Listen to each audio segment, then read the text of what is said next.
Assalamualaikum warahmatullahi wabarakatuh. Alhamdulillah hari ini kita bisa mulai kembali untuk belajar terkait dengan analisa kebijakan publik. Di minggu kemarin sekilas saya sampaikan terkait dengan analisa keuangan, khususnya analisa APBD, anggaran pendapatan dan belanja daerah. Tentunya kalau kita ngomong kebijakan publik, berarti kita juga ngomong kebijakan pemerintah terkait dengan keuangan di sebuah organisasi atau sebuah negara. Tentunya terkait dengan keuangan ini sesuatu yang sangat urgent, sesuatu yang sensitif ya. Dan bahkan di era sekarang mungkin karena era ekonomi dan era kapitalisme, sehingga ngomong anggaran itu dianggap sangat urgent sekali, sangat penting sekali, sehingga banyak organisasi, banyak pelaku-pelaku bahkan terkait dengan pesta demokrasi mungkin tidak lepas dari ngomong keuangan.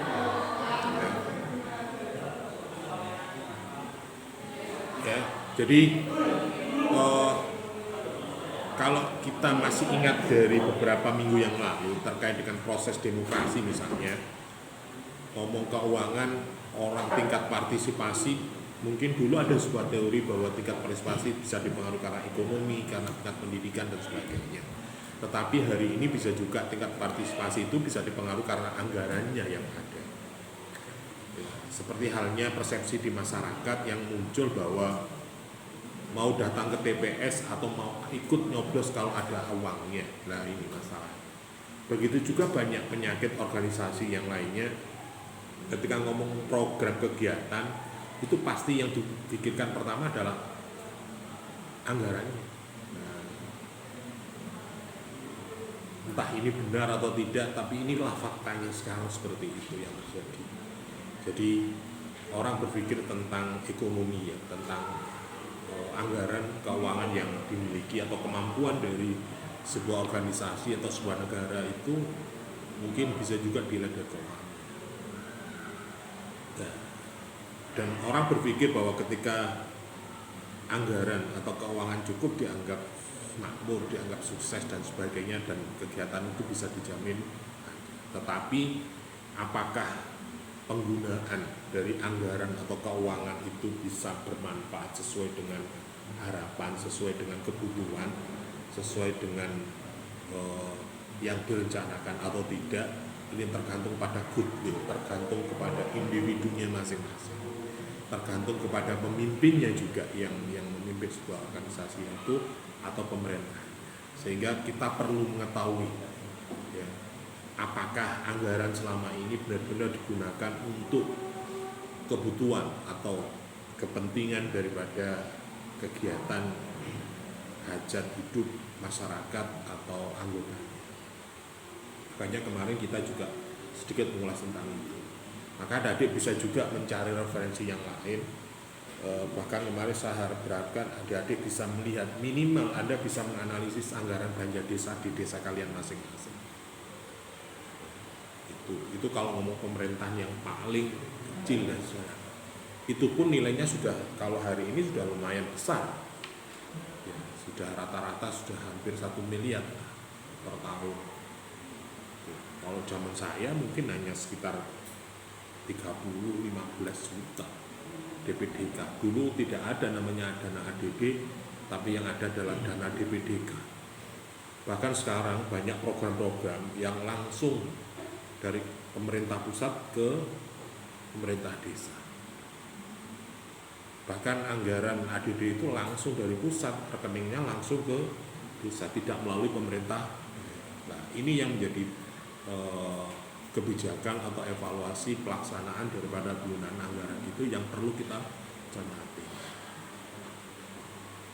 Nah, sedikit banyak mungkin adik-adik juga mempelajari itu, dan secara akuntabilitas atau secara akuntansi bisa juga itu dipelajari. Tetapi memang banyak mahasiswa dari akuntansi yang mempelajari tentang anggaran pemerintah. Bahkan dulu saya pernah disuruh membimbing mahasiswa ekonomi yang terkait dengan analisis anggaran belanja daerah. Waktu itu Kota Mojokerto.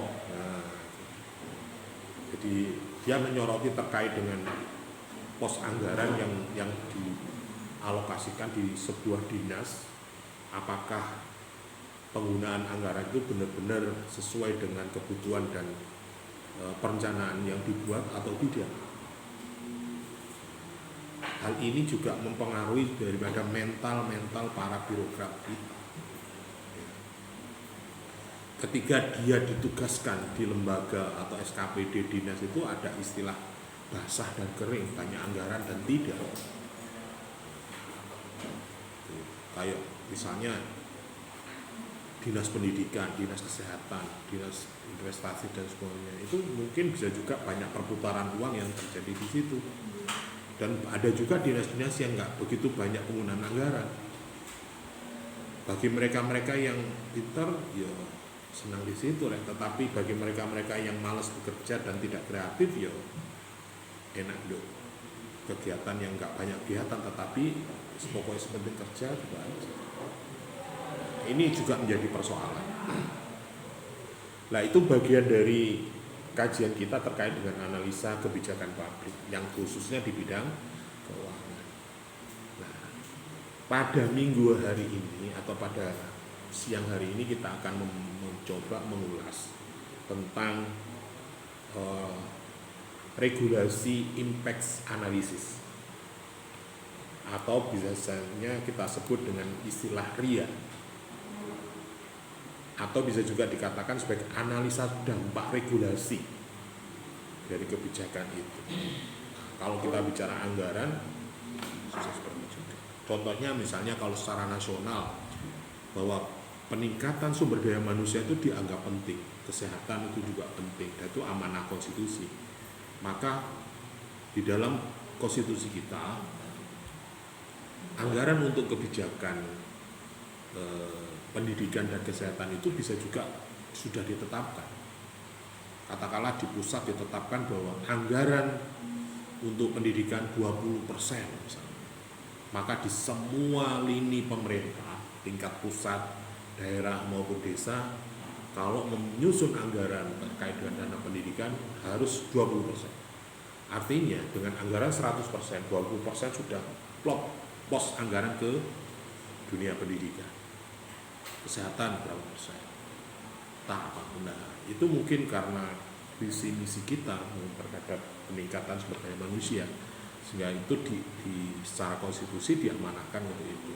Nah, ketika kebijakan itu ada, ketika itu sudah diamanahkan di dalam konstitusi, apakah pemerintah sudah menganggarkan sesuai dengan amanah konstitusi atau tidak?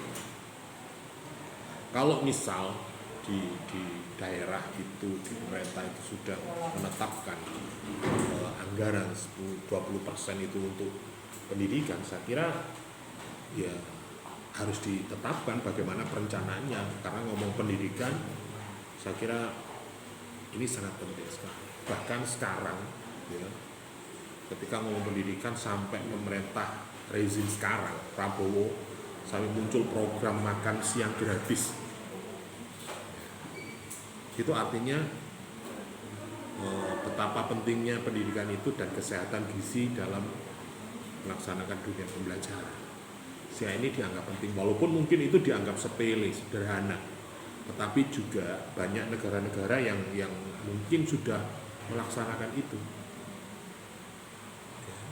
Apakah ini berhasil atau tidak? Ya kita tidak tahu, tapi paling tidak harapannya ini bisa mengurangi biaya pendidikan atau bisa juga meminimalisir orang tua terhadap anggaran yang dikeluarkan untuk biaya pendidikan. Berbicara terkait contoh-contoh kebijakan yang seperti itu, bagaimana dampaknya? Nah, maka hari ini kita mencoba mengulas bagaimana melihat atau menganalisis dampak regulasi ini. Ini bisa dikatakan RIA, ini bisa dikatakan sebagai cara untuk meningkatkan regulasi dan bagaimana efektivitas hasil dari efisiensi pemerintah Sistem RIA ini biasanya mengajarkan inisiatif perbaikan secara komprehensif dalam praktek peraturan kinerja atau OJOD atau negara-negara yang transisi, itu biasanya ini yang digunakan. Karena kita juga ketika ngomong anggaran, ngomong kebijakan keuangan, kita jelas berbicara tentang efisien, efektif, dan sebagainya. Kita punya program-program yang besar, tapi tidak diukur dengan anggaran yang cukup, ya non-standard. Begitu juga dengan sebaliknya, ketika anggaran itu juga besar, tetapi programnya tidak jelas, ya menjadi persoalan, malah menjadi ladang korupsi, ladang regulasi yang tidak benar. Nah, analisa dampak regulasi ini atau RIA ini merupakan fungsi fundamental untuk membantu pemerintah menilai dampak daripada peraturan itu. RIA ini digunakan untuk meriksa mengukur kemungkinan manfaat, biaya, dan dampak dari peraturan baru atau yang sudah ada. Tentunya kita punya dinamika, punya persepsi atau stigma yang dibangun di dalam masyarakat. Ketika pemerintah itu ganti, maka kebijakan berganti juga. Karena apa? Bisa juga pemerintah yang baru itu mengevaluasi dari kebijakan yang selama ini sudah berjalan. Yang hari ini ramai didiskusikan, misalnya setelah statement Presiden Prabowo terkait dengan pelaksanaan pemilu kada atau pilkada yang kita ingat. Dia mengevaluasi bahwa amanah undang-undang pasca reformasi terkait dengan pemilu kada yang dilaksanakan secara langsung itu ternyata banyak menyedot anggaran yang sangat besar. Ya, walaupun itu mungkin bisa juga pemikiran ini bisa juga ketika itu bisa juga benar, tapi hari ini bisa dikatakan juga salah. Kalau dulu ketika itu muncul pemilihan langsung, bisa juga karena ini pesta demokrasi, harapannya adalah masyarakat benar-benar tahu, atau bisa juga ikut istilahnya pesta demokrasi, ikut menikmati, masyarakat juga harus gembira,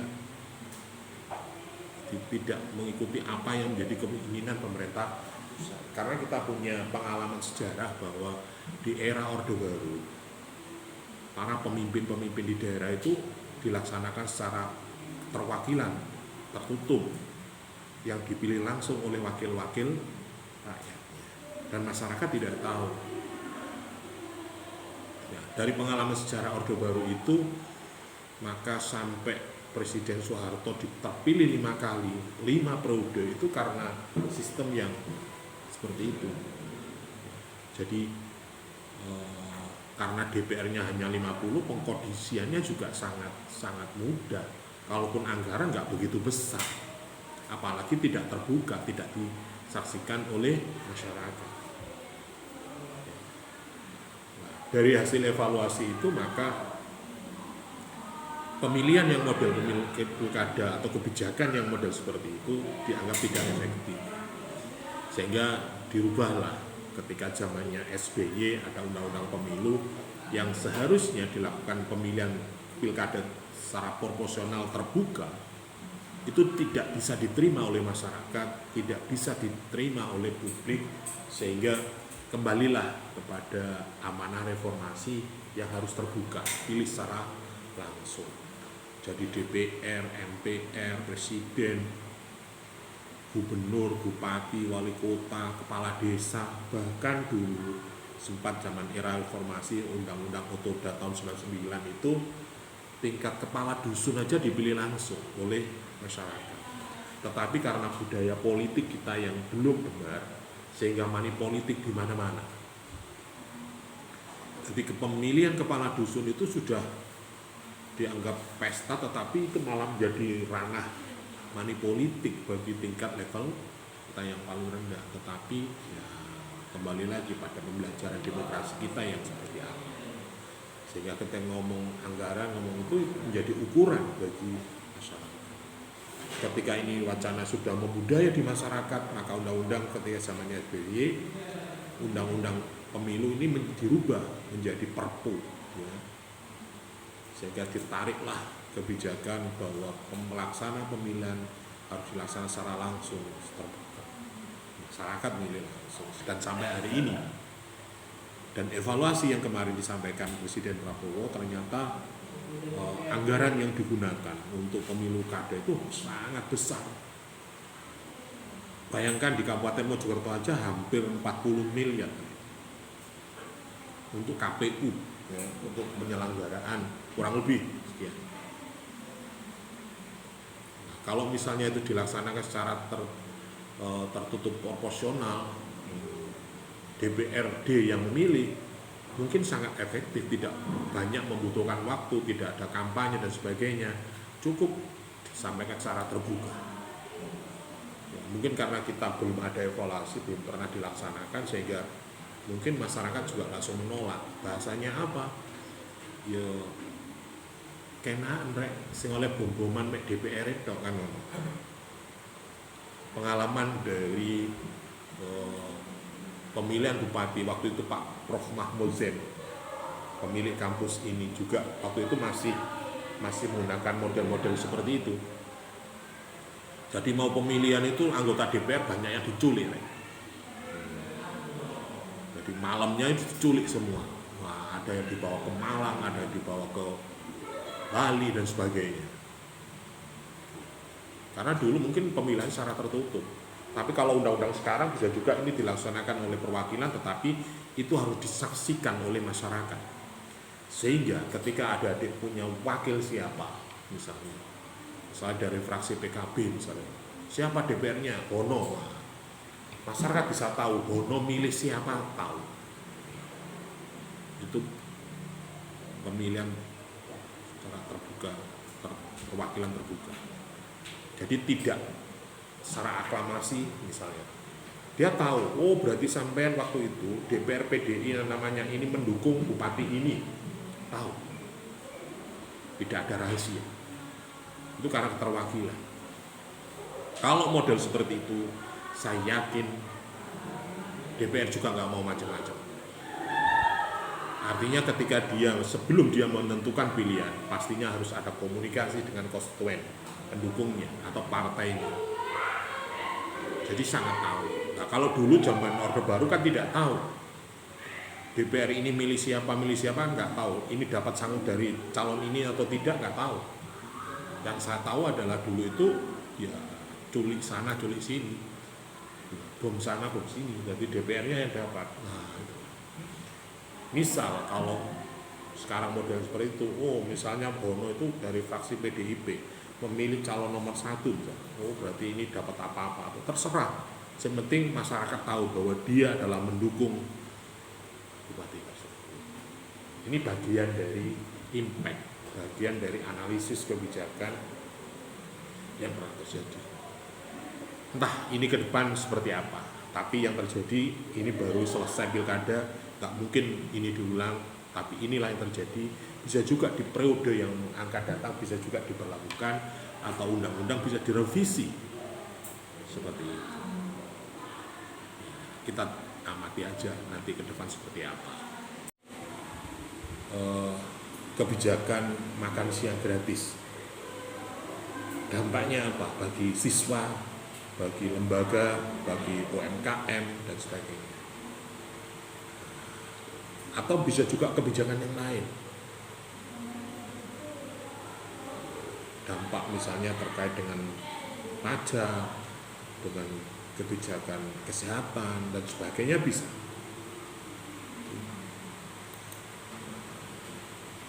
Pelaksanaan dari RIA ini juga mendukung pembuatan kebijakan dengan secara empiris, kontribusi. Empiris itu pengalaman yang terjadi. Di lapangan seperti apa?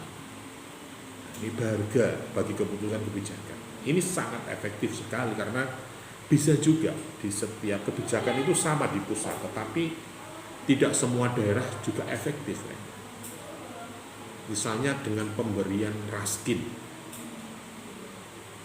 Bagi daerah-daerah tertentu mungkin itu efektif. Bagi daerah-daerah tertentu juga belum tentu efektif. Misalnya kalau daerah itu penghasil padi misalnya dipajak atau Bogor atau di daerah-daerah itu ya nggak efektif ya. Atau di daerah nelayan, laut itu bisa juga efektif karena mungkin tidak seperti itu. Nah itu bisa Anda analisis.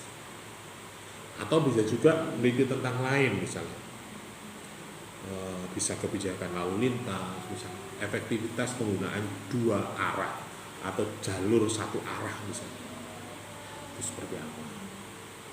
Atau efektivitas kalau Anda menyoroti tentang efektivitas pendamping desa dalam peningkatan kualitas kinerja pemerintah desa.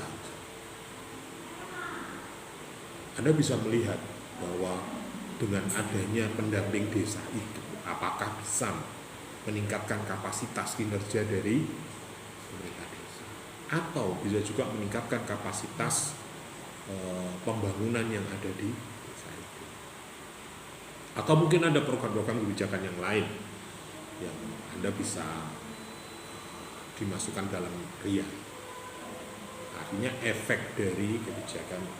Ada dulu yang meneliti tentang kawasan bebas rokok di kota. Saya melihat ya ngomong kebijakan tembakau, rokok dan sebagainya itu sangat kompleks ya. Jadi ngomong kesehatan juga penting, ngomong ekonomi juga penting, tapi ngomong kebudayaan juga penting. Tetapi pemerintah bisa juga berusaha untuk menekan itu. Jadi ada sebuah kota atau kelurahan yang ada di kota Mojokerto itu menerapkan itu, tetapi efektivitasnya seperti apa? Ya hanya sekedar seremonial. Jadi belum bisa berdampak bagi masyarakat yang nyata. Jadi kita sering melihat bahwa banyak program-program kebijakan pemerintah itu hanya sebagai pencitraan, hanya sebagai proyek, budal pokok mulai sayek, ya. Jadi ketika program itu ada, ketika program itu dananya ada, ya masih terlihat nampak kegiatan itu. Tetapi ketika anggaran udah habis, masa udah habis, itu nggak begitu nyata. Coba Anda lihat kalau di Kabupaten Mojokerto, kalau Anda di desa, kebijakan tentang lomba desa misalnya. Itu kan waktu lomba mungkin bisa juga pemberdayaan masyarakat bagus, tamannya bagus kan itu ya. Kemudian kegiatan kemasyarakatan ada berjalan dan sebagainya. Itu ketika lomba. Tapi nek wis mari lomba 2 wulan 3 wulan. Ya maret-maret mana ya. Jadi kepentingannya hanya sesaat lomba saja. Pasca lomba apakah itu menjadi kebutuhan dan kegiatan masyarakat yang efektif di masyarakat? No. Coba Anda amati desa-desa yang pernah ikut lomba tingkat daerah, tingkat kabupaten, tingkat provinsi, bahkan tingkat nasional. Saya kira ketika lomba, waktu pelaksanaan penilaian lomba ya berjalan bagus ya. Pemberdayaannya, kebersihannya dan sebagainya, pemerintahnya, disiplinnya bagus. Tapi ketika lomba selesai ya. Itu nek ngomong desa, nek ngomong kota, kabupaten, ada lomba kebersihan, Adipura misalnya, wah, taman-taman dicat, kebersihan dijaga dan sebagainya. Itu ketika penilaian, kok mari penilaiannya mari. Kita tidak berharap seperti itu, tetapi paling tidak dengan adanya lomba-lomba seperti itu kan harapannya bisa menimbulkan trigger, menjadikan pemacu, menjadikan semangat bagi desa-desa atau masyarakat terkait dengan program kegiatan yang ada di desa maupun di lingkungan itu. Tetapi yang terjadi adalah sebagai kamuflase, sebagai pencitraan saja. Nah, ini kita tidak berharap seperti itu. Dan banyak program-program pemerintah yang hanya sebagai itu. Makanya antar pemerintah itu bisa juga kritis. Misalnya dari transisi pemerintahan Jokowi ke Prabowo, ini yang dikhawatirkan kan IKN nih kira. Ketika misalnya Pak Prabowo tidak memperdulikan IKN, bisa juga proyek pemindahan ibu kota itu meledak, proyek-proyeknya terhenti, anggaran digunakan untuk yang lain, akhirnya meledak, nggak terjadi. Ya berapa triliun yang itu nih ngomong nasional. Nih ngomong Kabupaten Mojokerto misalnya, proyek yang ada, terminal Mojosari itu dulu gambarannya, prediksinya seperti apa. Nah, ini sebagai transit antara dari Malang, dari Banyuwangi, dari Surabaya, Sidoarjo, harapannya adalah situ ada sebagai segitiga. Tetapi yang terjadi apa? Perkembangan situasi global yang tidak mendukung sehingga pembangunan terminal yang ada di Mojosari tidak efektif. Buang-buang anggaran, artinya dari DPA, Dewan Penghabis Anggaran akhirnya. Itu yang tingkat kabupaten, yang tingkat desa. Desa dikekno alun-alun, dikekno taman-taman. Bahkan setiap kecamatan mungkin ada 2 atau 3. Terus tujuannya apa? Apakah perencanaannya itu benar-benar muncul dari masyarakat atau itu proyek dari pusat yang sifatnya top down? Wis sepenting ono nilai proyek, misalnya dari Kementerian Pariwisata dan setiap daerah harus punya ekowisata atau wisata desa. Budgetnya berapa? Misalnya ada 500 juta setiap titik. Satu Indonesia berapa? Katakanlah diambil per kecamatan 2, 1 miliar, berarti berapa? Akhirnya terwujud banyak taman-taman yang ada dibuat oleh kementerian yang anggarannya dari pusat. Ya awal-awal keramut kopen nggak ada penyerahan dari pemerintah pusat ke pemerintah desa. Kalaupun diserahkan pemerintah desa itu malah menjadi beban APBDes-nya desa. Harapannya ketika ada taman itu meningkatkan produktivitas, produk-produk desa, lokal desa bisa terjual di situ. Tetapi ya, sekali lagi ngomong ekonomi ya bebas. Ya, coba Anda lihat di Puri, ada di Njabon itu, bahkan di Mojosari, mungkin taman-taman yang dulu awal-awal di backup oleh desa, dengan desa ya laku, tapi ya sekarang bagaimana nasibnya? Kita tidak berharap bahwa kebijakan pemerintah itu punya dampak yang muspro, artinya tidak ada manfaatnya. Tetapi terkait dengan hal ini, maka adik-adik sebagai mahasiswa ilmu pemerintahan mestinya punya daya analisis untuk kalau misalnya itu pembangunan benar-benar muncul dari masyarakat, dari kebuntuan masyarakat, ya mungkin bisa juga bertahan. Misalnya di Mojokerto, di wilayah Soko, ada pasar tradisional misalnya, yang itu sudah memudaya sejak dulu. Dan itu perlu difasilitasi kalau seperti itu, karena itu sebagai pusat ekonomi di daerah situ. Maka itu perlulah dikembangkan, nggak perlu tempat wisata dan sebagainya, tapi tempat perputaran ekonomi masyarakat sekitar itu perlu difasilitasi sehingga perputaran ekonomi di wilayah itu bisa, maka itu yang seharusnya. Maka kalau pasar Berakal yang dulu posisinya mungkin strategis tapi tidak begitu efektif karena di pinggir jalan dan luas, akhirnya dipindah ke dalam. Dan banyak lagi saya kira di pasar Bangsal, Belambu, Bugeran itu mungkin bisa juga sesuatu yang efektif. Tapi hari ini ngomong globalisasi, bisa juga pasar-pasar itu ya hanya sekedar ruko-ruko yang ada. Ya.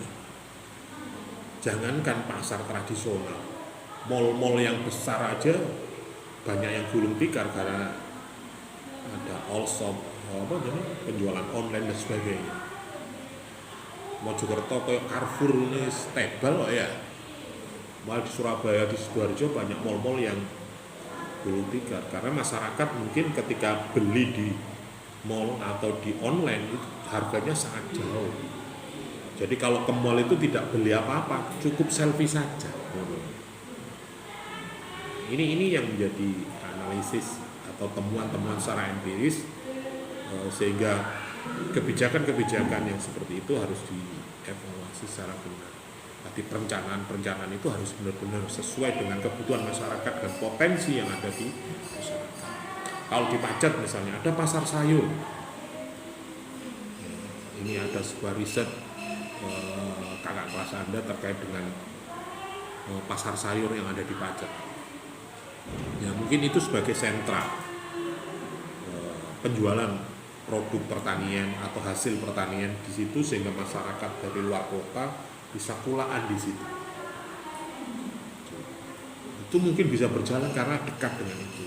Dan banyak. Kalau ngomong Mojokerto, Soko, Trowulan misalnya. Menurut Anda, kalau Anda tahu nggak PPST yang ada di Trowulan? Nasibnya sekarang seperti apa?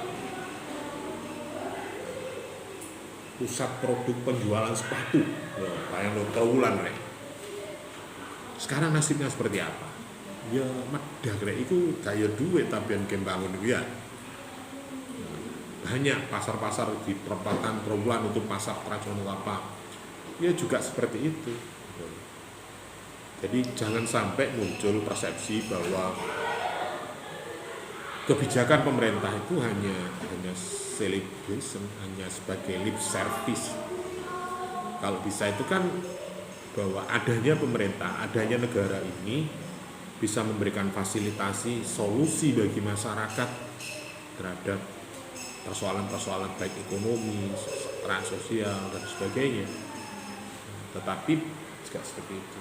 Banyak kira-kira proyek-proyek pemerintah yang hanya sekedar proyek. Koyok Hambalan misalnya, itu kan menjadi polemik, menjadi bencana bagi Partai Demokrat, betul ya.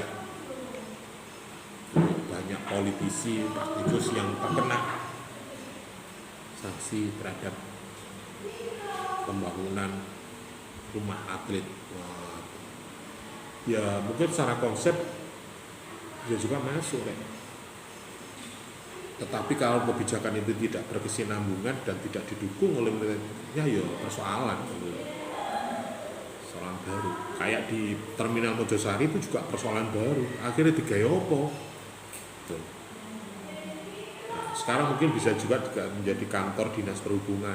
Kadang menjadi tempat ya kegiatan masyarakat. Bisa juga menjadi tempat transaksional sebagainya. Nah, ini menjadi soal.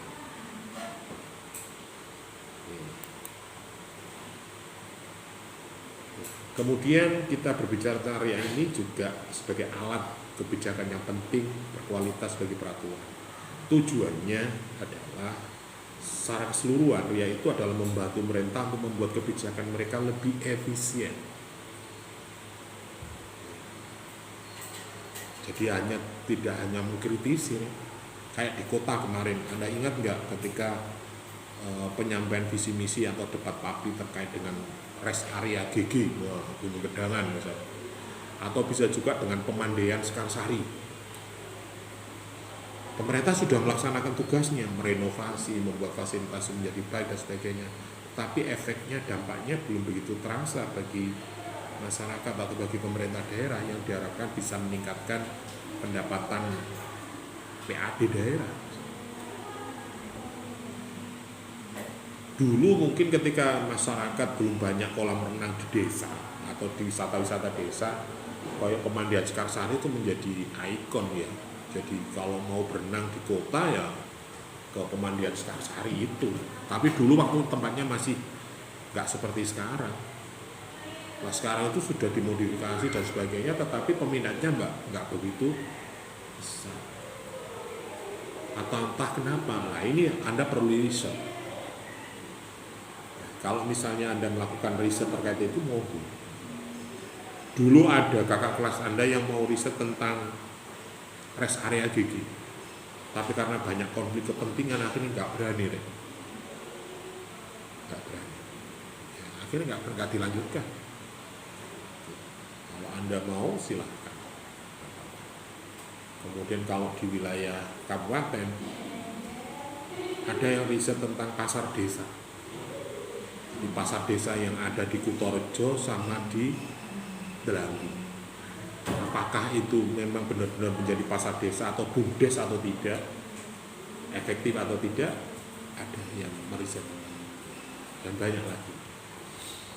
Kemudian menggunakan RIA ini juga dapat berkontribusi pada proses pembuatan kebijakan dengan mempromosikan efisien peraturan kebijakan kesejahteraan sosial yang ditingkatkan. Jadi misalnya kalau Anda riset tentang pemandian Sekarsari misalnya, kenapa masyarakat tidak mau atau tidak minat untuk berwisata atau melakukan renang di situ? Kenapa? Apakah tiketnya mahal? Apakah kenyamanannya? Atau mungkin bisa juga airnya? Atau apa? Nah, Anda bisa melakukan riset itu. Nah, setelah hasil riset itu, adik-adik bisa memberikan masukan kepada pemerintah atau dinas terkait dengan pengelolaan itu. Ya, Anda bisa juga merekomendasikan bahwa kebijakan itu harus sinergi dengan kebijakan yang lain misalnya. Oke, mungkin dinas pariwisata atau udah olahraga pengelola dari contohnya tadi kolam renang yang sampaikan Sekarsari diwajibkan atau ada diskon khusus bagi lembaga pendidikan yang ada di daerah kota, mulai dari TK sampai SMA, SMK. Jadi kalau dia misalnya dari lembaga pendidikan itu bisa diskon katakanlah 50%. Kalau masyarakat umum katakanlah 20.000. Kalau mahasiswa atau sekolah hanya 10.000 katakanlah. Tetapi itu bisa dijadwalkan atau bisa juga dimasukkan dalam kurikulum. Nah, jadi harus ada kreativitas bagi pemerintah daerah untuk meningkatkan itu. Nah, untuk meningkatkan itu, adik-adik tidak bisa pemerintah itu secara langsung kalau tidak punya data-data secara otentik. Artinya ada konsep RIA ini yang Anda bisa berikan. Misalnya Anda dengan riset Anda, bagaimana meningkatkan promosi pendapatan situ. Katakanlah Anda merekomendasikan untuk ada kerjasama antara dinas pariwisata dengan dinas pendidikan yang ada di kota. Katakanlah siswa atau lembaga pendidikan yang ada di kota berapa? Katakanlah sampai ada 2.000 siswa, lo bayangkan, untuk tingkat SD, TK misalnya. SMA berapa, SMP berapa, mungkin ada sekitar 4.000. Itu aja kalau digilir 1 bulan. Nah, berapa kali atau 1 kali atau berapa kali, saya kira itu bisa meningkatkan pendapatan walaupun itu ada dispensasi atau sebagainya. Nah, itu mungkin salah satu contoh. Dan bisa lagi kebijakan-kebijakan yang lain saya kira.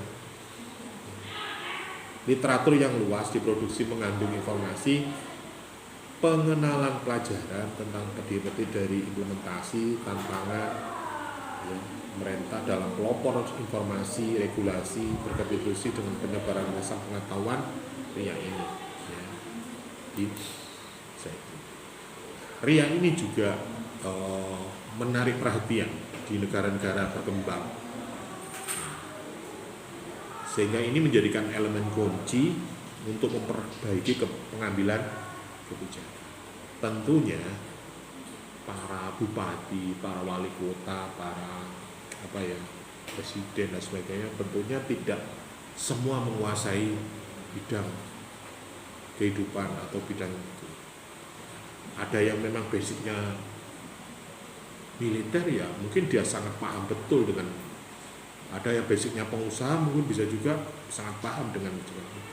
Ada yang basicnya adalah sebagai guru atau akademisi ya mungkin bisa juga dia ketika ngomong peningkatan SDM sangat mampu kompeten, tapi ketika ngomong kebijakan yang lain saya kira tidak bisa kalau tidak bisa berkolaborasi dengan yang lain, dengan para peneliti, dengan para akademisi untuk melihat apakah kebijakan yang efektif yang bisa diterapkan di daerahnya tersebut atau di provinsi tersebut. Semisal kita ngomong Mojokerto, kota gitu. Kira-kira potensi apa sih yang perlu dikembangkan? Situs yo nggak duwe, ya. Laut yo duwe berantas tok ya. Mosok sing didol itu masjid ambek alun-alun tok. Mainan apa? Dapatnya apa? Paling oleh-oleh parkiran, retribusi parkir ya. Kalau kita nggak punya lompatan peningkatan SDM ya teko ndi rek sumbere. CJ kalau kita bicara Malang misalnya, punya laut, punya hutan, punya saja yang sekiranya bisa meningkatkan pariwisata dan sebagainya. Dan kota opo misalnya untuk bisa wisatawan yang dari lokal saja untuk datang ke Mojokerto, masuk masyarakat di kontekon alun-alun ini. Buatkan event-event misalnya lomba rujak cingur misalnya seminutong, masuk gitu. Kabupaten agak mending, kita punya hutan, punya situs-situs yang bisa dibuat sebagai wisata, edukasi dan sebagainya. Kalau kota apa sih? Makanya ketika ngomong perencanaan, pembangunan, peningkatan sumber daya di kota ya juga harus penuh daya kreativitas ya. Makanya kemarin saya sepakat bahwa kota itu rencananya tidak melihat potensi yang ada di kota, tetapi studi kajian kelayakan wilayah ke wilayah. Jadi kalau misalnya kota ini berdekatan dengan kabupaten, apa yang sekiranya bisa saling sinergi, saling membutuhkan. Kalau mungkin kawasan Majapahit, ya di branding Mojopahit, Rek. Oke, itu mungkin yang sejak tahun 1974 penggunaan area ini telah meluas di kalangan anggota OECD di berbagai negara. Analisa dampak area ini digunakan semua departemen kantor-kantor pemerintah. Makanya biasanya sarjana ilmu pemerintahan itu ketika ngomong PNS, CPNS itu formasinya ya di analisis kebijakan ini. Biasanya kalaupun ada, ini yang benar-benar biasanya loh, ini yang muncul di kebijakan pemerintah ketika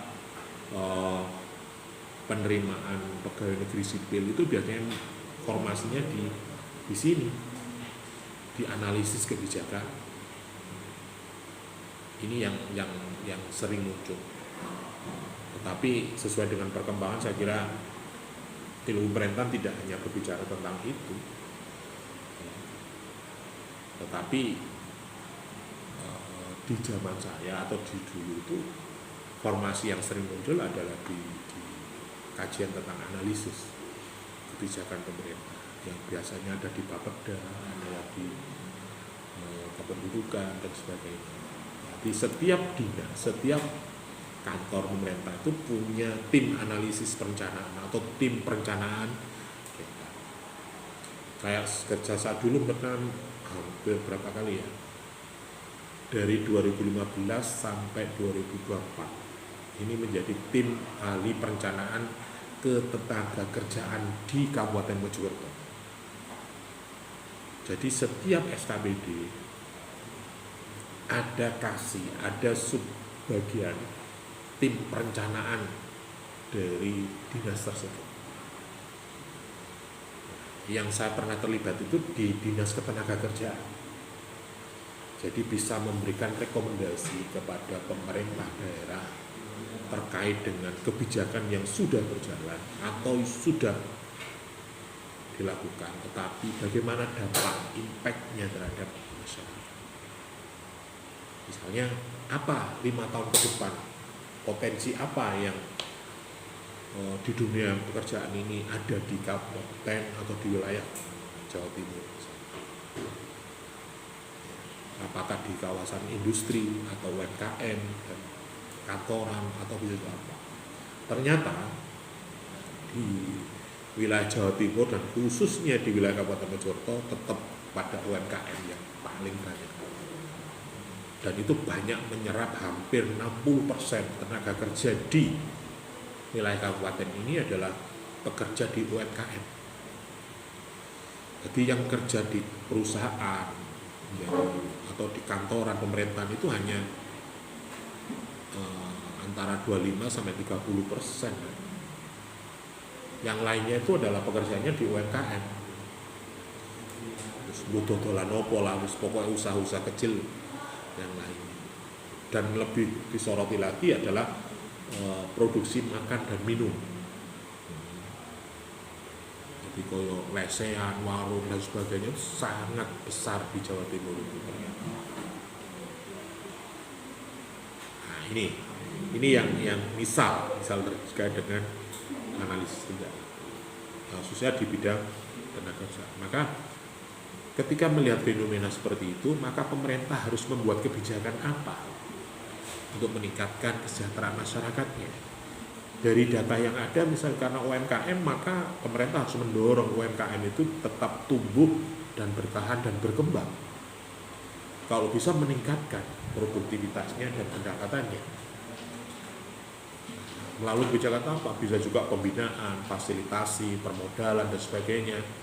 Itu bisa juga dilakukan. Nah, ini wujud dari analisis RIA ini data. Jadi kayak kemarin itu berarti pemerintah daerah harus menyediakan lembaga pelatihan kerja di semua lini UMKM yang disesuaikan dengan kebutuhan secara nasional maupun internasional, sehingga layak produknya itu bisa meningkat, penjualan tidak hanya sebatas di wilayah kabupaten atau kota, tapi bisa menjampas secara regional, nasional, bahkan internasional. Bahkan UMKM bisa mengekspor. Bahkan sekarang itu ngomong ekspor malah, kalau dulu ekspor nunggu gede, saya ini enggak, karena ada penjualan online. Jadi produk-produk UMKM, contohnya sepatu misalnya, itu bisa juga jualnya sampai ke Malaysia, Vietnam, Cina, bisa bersaing ke sana. Walaupun itu produknya dari desa, dari kota kecil, tapi itu bisa menjangkau pasar secara, apalagi ada zona ekonomi, misal Asia Tenggara. Pokoknya standar mutunya diakui, bisa produk itu dijual ke, bahkan sekarang itu karena online, bisa juga Anda pesan program produk dari luar negeri untuk datang ke Indonesia.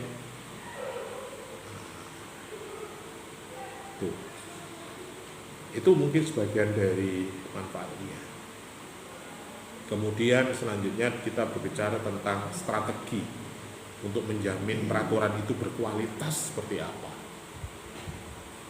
Yang pertama harus dilakukan adalah membangun sistem manajemen peraturan, mengatur regulasi, transparansi dan akuntabilitas, mekanisme hukum, kebijakan, institusi, penegakan. Ini harus benar-benar dijamin manajemen sistemnya. Peraturannya ada tapi manajemennya tidak bagus, sumber daya tidak bagus, ya percuma Atau bisa juga penegakannya. Misalnya kalau Anda mau meneliti nanti, misalnya aprisal atau siapalah boleh, kebijakan pemerintah pergunaan tentang apa yang Pertamina sekarang itu, penggunaan barcode itu loh. Nah, itu coba amati di wilayah Kabupaten Mojokerto aja. Jadi penelitianmu itu nang pom bensin atau mungkin bisa juga Anda pilih, ada beberapa kawasan misalnya pom bensin yang ada di kota, di pinggiran, atau bisa penggunaan sistem Pertamina itu My Pertamina. Coba itu efektivitasnya tepat enggak, tapi Anda pelajari dulu tentang kebijakan itu, tujuannya apa, kemudian pelaksanaan seperti apa, impact-nya terhadap masyarakat apa, penggunaan My Pertamina. Saya kira itu bisa menjadi kajian Anda atau penelitian Anda. Pak, mosok meneliti enggak apa, Rek. Nanti lupa keahlian saya apa. Jangan dikira, ya. Kalau Anda misalnya ini bidangnya, wah ini kan programnya BUMN Pak, tidak masalah. Kalau Anda bisa dilihat ahli di bidang itu, maka riset Anda itu ya, siapa tahu nanti tidak hanya BUMN yang bisa merekrut Anda untuk melakukan riset. Misalnya kalau dari perusahaan, misalnya penggunaan sabun misalnya, atau mungkin deterjen apa, rinso, masyarakat misalnya. Anda bisa melakukan riset itu, dan riset itu mahal, Rek. Sekarang itu banyak lembaga konsultasi atau lembaga NGO yang pekerjaannya hanya menganalisis. Ini kayak Anda lihat, baca di akun, coba Anda cari StatMe. StatMe ini tugasnya adalah memberikan analisis terhadap pemerintah, SKPD, atau bisa juga anggaran, bisa juga perusahaan terkait dengan perkembangan. Misalnya kalau Anda dari rokok gudang garam misalnya, bagaimana tingkat penjualan rokok merek ini, apakah di daerah ini sangat efektif atau tidak, misalnya. Mohon maaf Pak, mungkin karena rokok gudang garam ini kalau dijual di wilayah Kabupaten Mojokerto, khususnya di wilayah utara sungai, nggak begitu laku. Kenapa? Anda bisa analisis itu, bisa memberikan itu kalau swasta. Tapi kalau pemerintah, ya macam-macam. Coba Anda baca di StatMe, itu ada sebuah perusahaan terkait dengan analisa riset tentang kebijakan.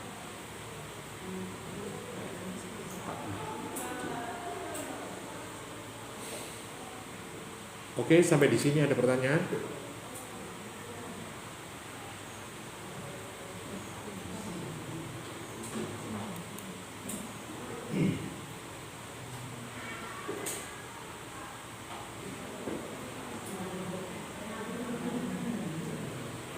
Ada pertanyaan?